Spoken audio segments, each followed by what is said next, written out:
What is going on, Panthers Nation? Carolina Dad here, your host of the Two Growls, One Roar podcast. How is it going, folks? I'm getting you ready for rookie minicamp for the Carolina Panthers. We are going to take a deeper look into the undrafted free agents that have been connected to the Panthers. Please note that this list has not been officially published on the Carolina Panthers website, so it is subject to change. So don't come back and say, oh, you said this guy was here and here. I'm using the latest version.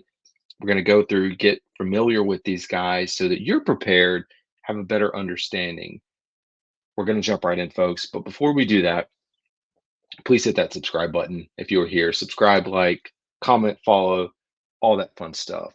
Now, today's episode is going to focus primarily on that, but I do want to take a second.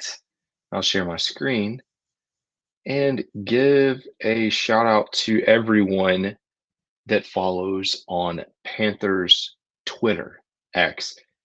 I did ask for feedback in the mailbag about some of the topics that we could discuss in this week's episode.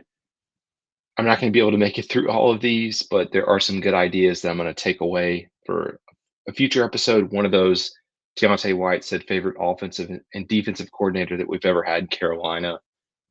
Who do you think our last game of the season will be against?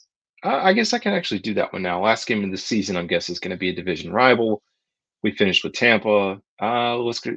New Orleans is my guess. I do think it'll be someone in the division. I'm going to throw out New Orleans because we've had Tampa Bay a few times, Atlanta.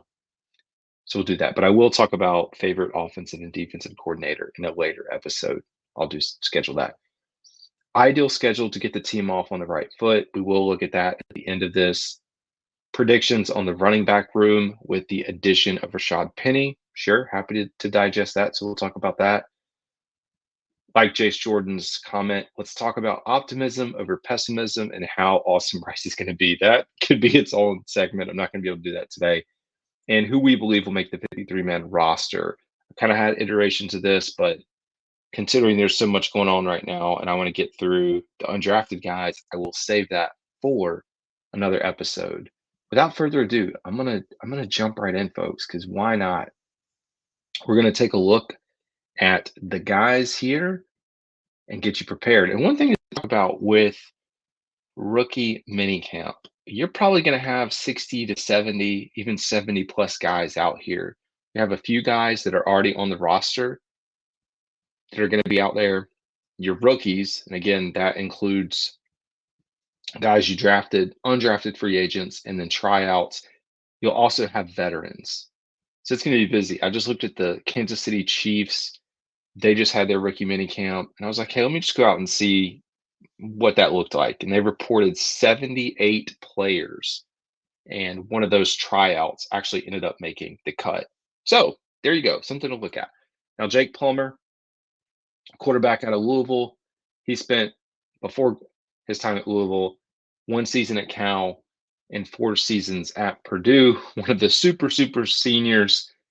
Pretty good season last year for Louisville. 6'5", big quarterback, 215. Threw for 3,200 yards, 21 touchdowns. And do we have interceptions? And 12 interceptions. 256 out of 395 attempts. We know about the rise of Louisville and then the demise last year where they fell apart, lost to Kentucky, and lost to Florida State in the ACC championship game. ACC, whew, hot garbage. And I'm an ACC guy, so I can say that. But you bring in Jack, I always want to call him Jack Plummer as your third quarterback on the roster. And yeah, you need a third arm, possibly even a fourth arm. So I would not be surprised if we end up seeing an additional arm come through. Moving through our list, we have Sam Pickney, wide receiver out of Coastal Carolina, right down the road from us. Another super senior, 6'4", 220 pounds, huge guy, previously played at Georgia State. I'm not going to read all of his accolades because he's got quite a few. Preseason All-Sun Belt, preseason watch list for a lot of these. We'll look at his stats, breakdown on the season. down here. 72 receptions, 1,027 receiving yards. Not bad at all. And 8 touchdowns, 52 yards was his longest attempt. He's a receiver. I put Coker above him.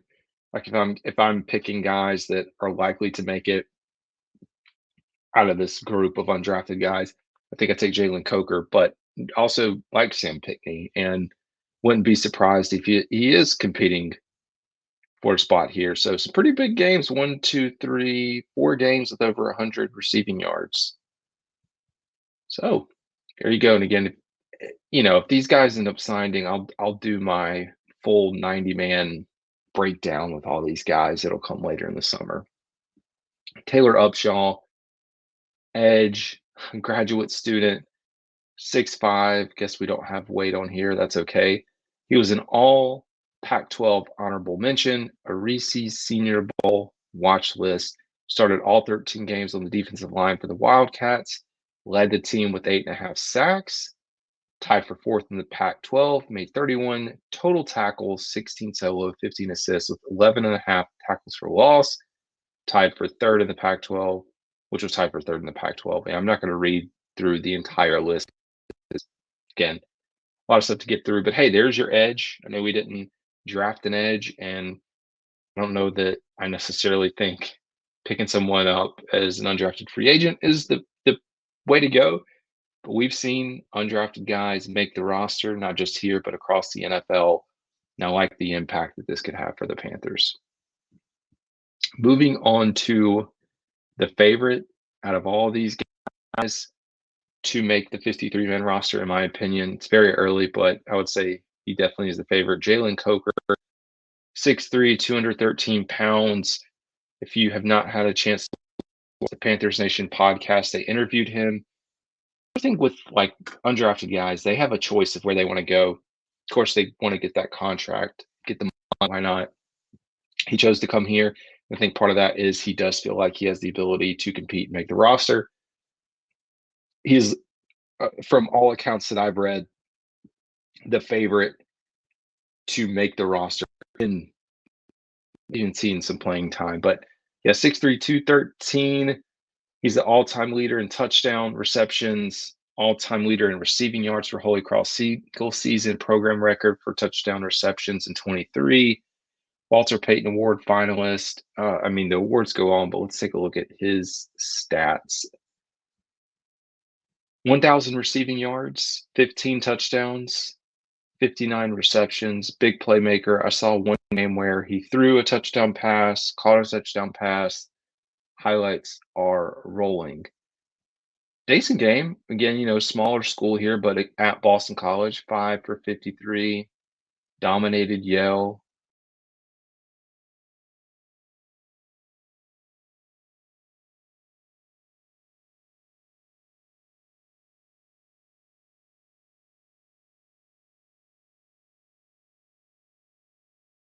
Here, as we get reports of rookie minicamp, what it's going to look like and how he's going to play.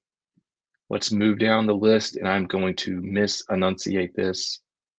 Popo Omave, maybe I am saying that right. 6'3", 315-pound defensive tackle out of Oregon. Played in 13 games during his seventh season. My gosh, you're graduate student, super senior, all of the above. 7 seasons.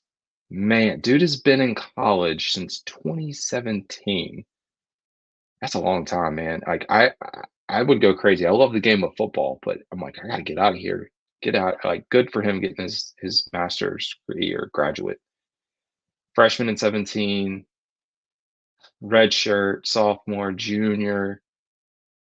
As a junior, all conference first team. Coach Pac-12, all conference honorable mention.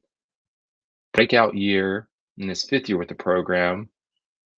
Finished the season with a career high 36 tackles, 16 solo, 3 tackles for loss.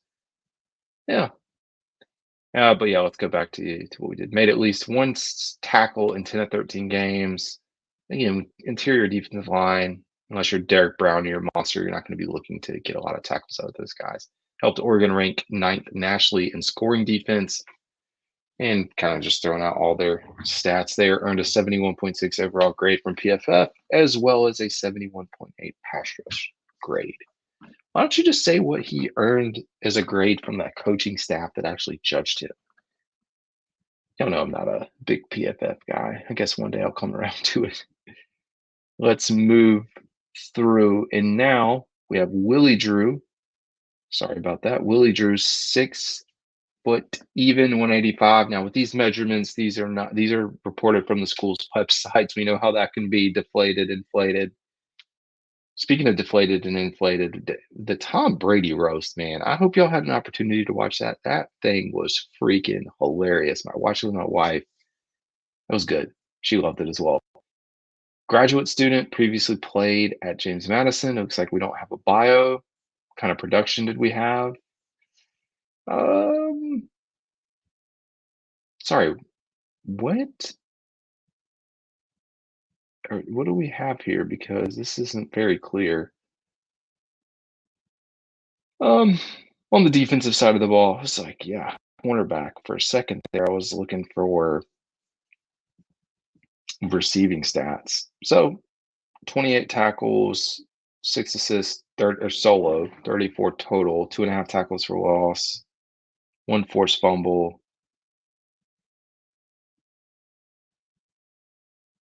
6 turnovers. Wait, right? No, total. Yeah, interceptions. Wow, 6 interceptions. So good for him.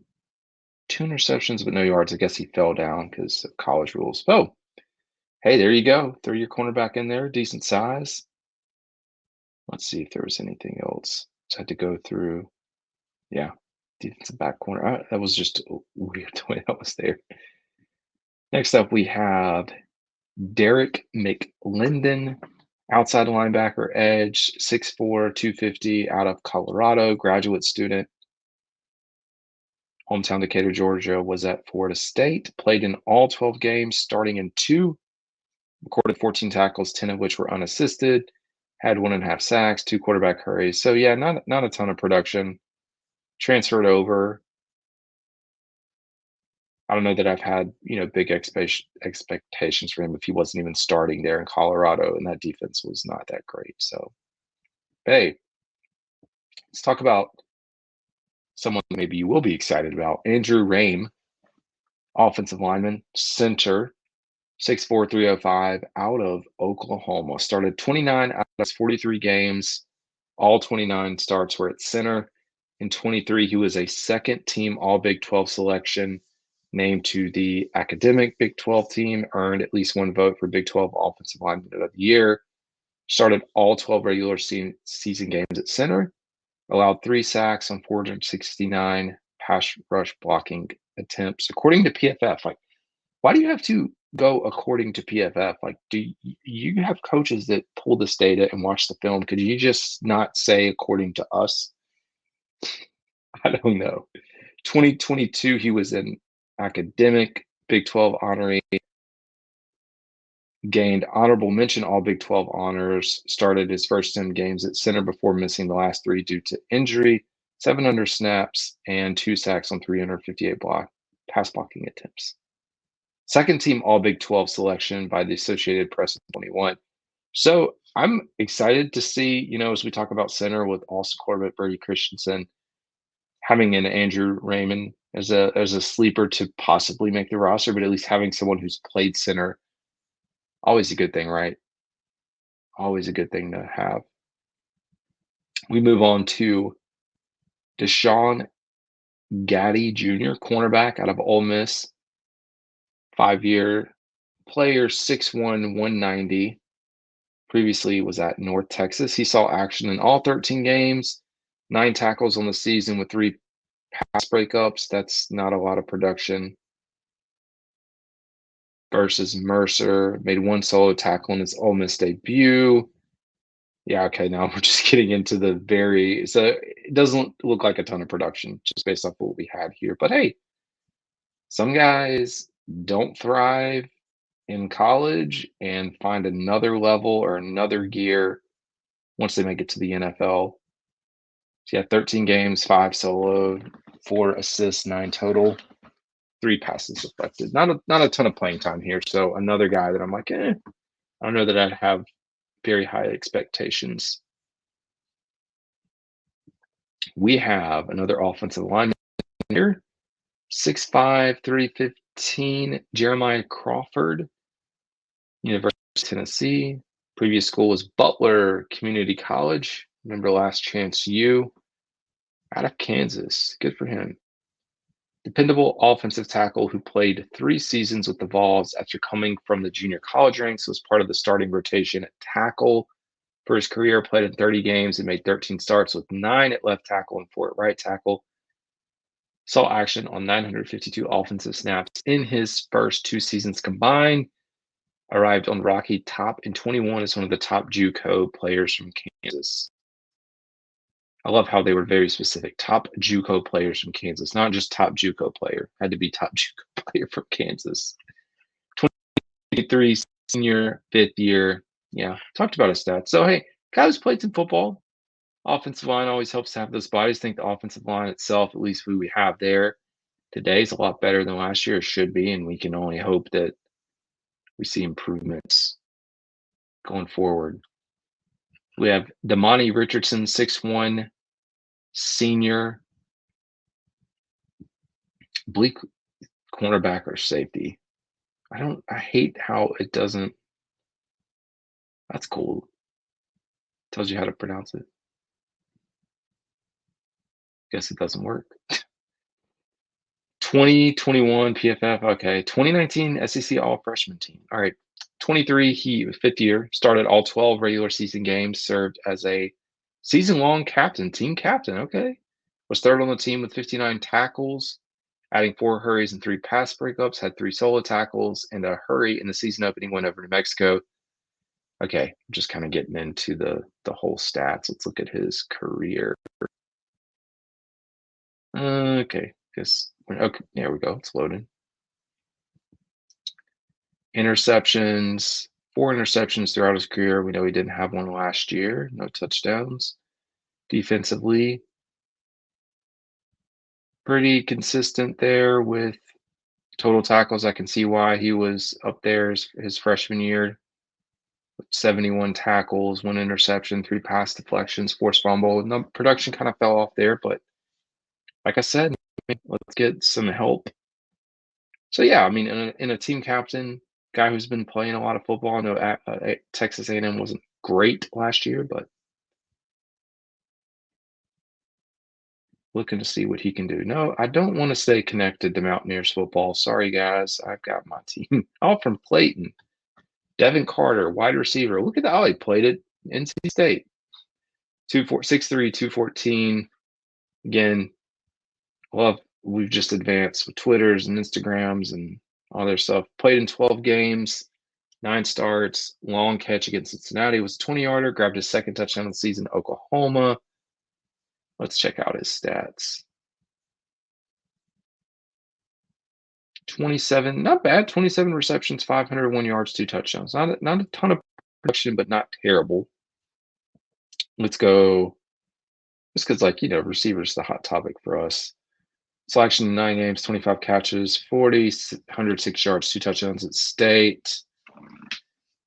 Go back. So about a 500-yard player. Makes me think he's probably 2nd or 3rd option, but hey, wide receiver galore. Oh my gosh, the cookies. Here we go. Jason Sheridan, 5'9", 195, running back out of Monmouth. He was a junior and declared. That's, must have felt pretty good about himself. And I mean that in a positive way, for him not to hang around. 3,697 career rushing yards, ranks 3rd in program history. We're going to talk all about running backs and how crowded this is going to be, but 26 rushing touchdowns, 14 career rushing touchdowns of at least 50 yards, dude. 17 career 100-yard games. Wow. 6 career 200-yard games. Look at all of his offensive player of the year, all team running back, first team running back. I mean, let's take a look at his stats here. Last year, 221 carries, 1,478 yards, 206 carries, 1,722 yards, 13 touchdowns in the 2022 campaign. Okay, I can see why he chose to come out early. It stinks that he did not get drafted, but hey, definitely a sleeper, man. Putting up 1,700 yards, 156 yards per game. I know it's FCS. I don't care. 134 yards in 23. Got more involved in the passing game this past year. Okay, take it a little bit of return. No, no, just a one kick return. So, hey, definitely smaller back, but a back that can work. And he's another one, man. Talk about that crowded running back room. We're almost done. We have Jackson Mitchell, linebacker, 6'2", 235, out of UConn, University of Kentucky. Buckus Award semifinalist in 22. Hey, that's good. New England football writer, University Division All New England team. Was named to the 2023 Chuck Bernard Award watch list, Buckus watch list, all those watch lists. I don't know why there's nothing else on there, but started all 12 games in 22, led the team on 140 tackles, 50 solo, 9.5 tackles for loss, 4.5 sacks, quarterback hurries. What happened this past year? Do we have some stats from 23? We do. So 56 solo, 57 assists, 113 total, 7 tackles for loss, 1 sack. Getting that production last year, the 22, 4.5 sacks. Hey, man, we need linebackers and we need linebacker depth. He's someone that I just now bumped up in my imaginary list of players that could make the team. Right up the list, man. Let's see what you got. And let's move through. Oh, yeah, good old Harrison Mevis, the thicker kicker, 5'11", 243 pounds from Warsaw Community. 2003 fall academic. Okay, let's look at his stats for this year. Is he going to challenge Eddie Pinheiro? I don't know. 20. Does this not give you attempts? Why did it just change over?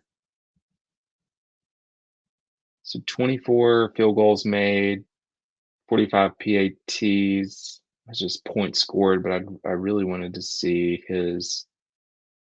Here we go. 24 of 30, 22 of 28. So yeah, about 80%, 83% average. Had 1 block this past year. I know some people think that Eddie's going to be, or that we're going to have this competition. I don't think so right now.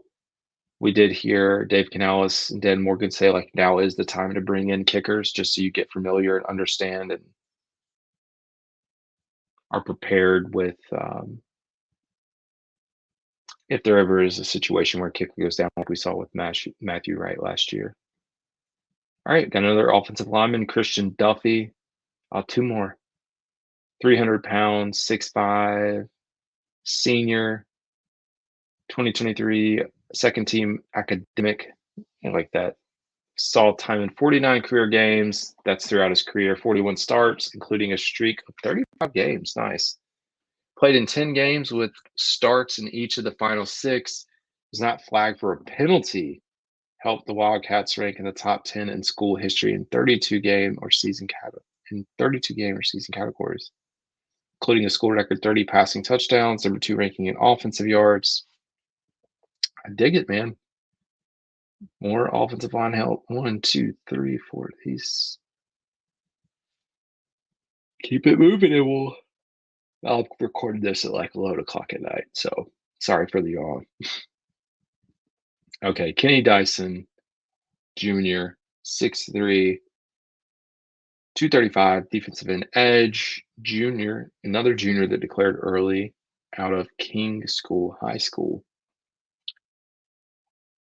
I guess we don't have his 2020. Yeah, we just kind of cut off and stopped giving him his update. All NEC second team. Do we have anything else? Let's Let's look at his career stats. There we go.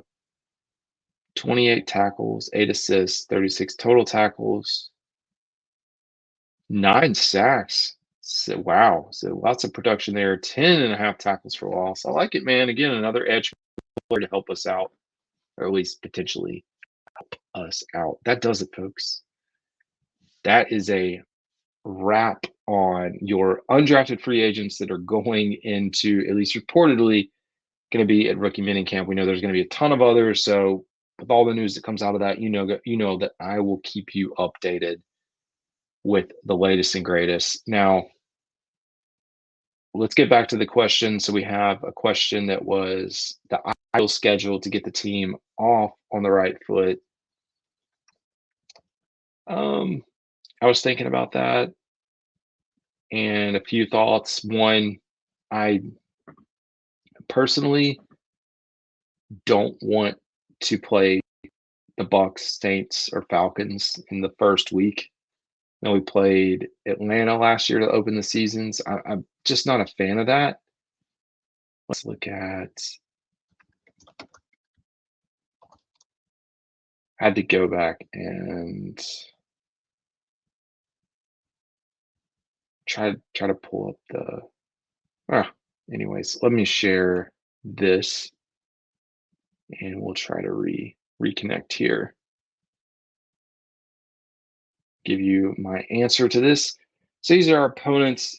You know, an ideal schedule to get the team off right. I mean, personally, you'd probably be looking at stacking a Washington, Chicago early, a Vegas, Bronco. Now, again, you're going to have to travel to those, so I don't know that you really stack those like going out full West Coast. I think Arizona, if we're looking at home games, Arizona, the Chargers. I've also got this like, can we just get Kansas City over with early? You know, maybe they're not going to have things figured out, but let's just get that game out of the way soon.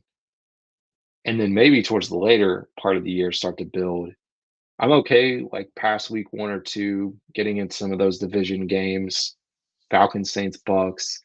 I know we'll probably have a lot towards the end of the season, like, you know, the way that it's been. But outside of that, you know, I mean, I don't really have a preference. Not too concerned. I guess that's just my general thought, because like I could sit here all day and speculate, but hey, we'll do the breakdown once the schedule is released. Now the other question was predictions on the running back room, and yeah, it's quite the room now. I'll share this, and you know that's not even taking into account undrafted guys. But based off of what we have today, we know Rashad Penny was just signed, another guy with ties to Dave Canales. It doesn't look, oh, they did. This is quite a haul right here, folks. So this is 1, 2, 3, 4, 5, 6, 7, 8, 9 running backs right now, which is insane. We know that's not going to be sustainable. We also know that a few of these guys are going to make the, you know, practice squad, or at least we would hope. If you're, it's hard to know. I know everyone says Jonathan Brooks is going to be healthy. I think the Panthers, with where they are today, are in a good position now to ease him back in, and I don't think they have to rush. So I don't really know if that means as we get later or closer to this time, it's placed on the IR. I don't think so. But you have that as an option. If he's not going to be ready, you put him on IR. He's on IR for 4 weeks at the beginning of the year, and you have an extra body, extra spot on the roster for one of these other running backs. So you could look at it that way. But personally, I talked about this on ESPN Wilmington a few days ago. Chuba Hubbard, I would say, is a lock. Jonathan Brooks is a lock. We're really talking about that third spot. So, and a lot of things can happen from here. And I think Miles Sanders, at least today, is that third back. And some fans may or may or not like that. But the other thing that could happen is if for whatever reason the Panthers find a suitor, want to trade, a team that's desperate, now that we've got a surplus, and they want to move off, like maybe you get a 6th or 7th rounder and that post June 1 designation. The hard thing with him is just the contract. Like, it's going to be very hard to find someone that wants to pick that up. But if the Panthers decide that, hey, this new whatever we have look is sufficient, they may just say, all right, going to move off and let this be whatever it's going to be. So you then kind of talk about Raheem Blackshear, who's primarily been a returner. Does that play a factor in the decision making of like who you are going to decide to keep? Possibly. Rashad Penny, again, who has ties to Dave Canales, although he has not had great production, some injury issues. Is he going to have a shot? Is he going to have this like revived career? I don't think so, but you hope so. I mean, it'd be good for competition. Still fairly young, at least for running back or running back perspective. So for me, I do think it's Chuba and Brooks, and then we get into, I'd say Miles. Those would be my 3, just projecting right now. I think a lot of things can and will change, and we'll start to hear more as we get into camp. Rashad Penny is like the sleeper. Does he perform well? And, back behind him, I guess, Mike Boone, Spencer Brown, Tariq Cohen, still your practice squad guys. Do you want to utilize them in any way on returns? And I think Jaden Sheridan, who we talked a little bit about, hey, I'd be curious to see what he looks like. Hope he gets some touches in, going up into training camp. We're just going to need that. But it almost feels like the Rashad Penny likely is a signing that is just not just another body, but a body to help out with camp and, kind of going through there.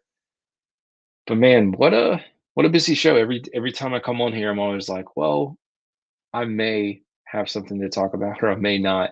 If you are still here, folks, the last video, lots of views, so I do appreciate it. If you are here, you could go ahead, subscribe, follow. I will say there was a hiring by the Panthers. We know there's still some transactions happening in the front office, some people getting let go.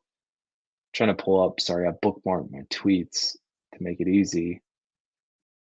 But one that I will call out is the Panthers said, it was published by Joe Person. Panthers plan to hire summer sports VP Eric Eager in an analytics role per league source. Eager worked for Pro Football Focus, prior to Summer Sports, a startup that also employs Thomas Dimitrov, helping NFL teams in player acquisition and roster management. So another analytics guy. And here's my take and opinion on analytics. I love it. I think it makes it smarter. I talked to y'all about watching Moneyball. I think there's a place for analytics in the game. But with all these analytics that we are bringing on, or people and data, I just don't want it force-fed down the coaches' throats. I want the coaches to be able to coach. If there's a way to them to help make a decision or help balance the roster, that's good. But I don't want us sitting here pulling up PFF grades, comparing it to other data sets or coaching grades, and why is this versus this, or questioning why did we go with the pass play on 3rd and 2 versus running the ball, and the analytics say this or this. There's benefit to understanding it, but I just don't want it to like feed into every decision that we're thinking about.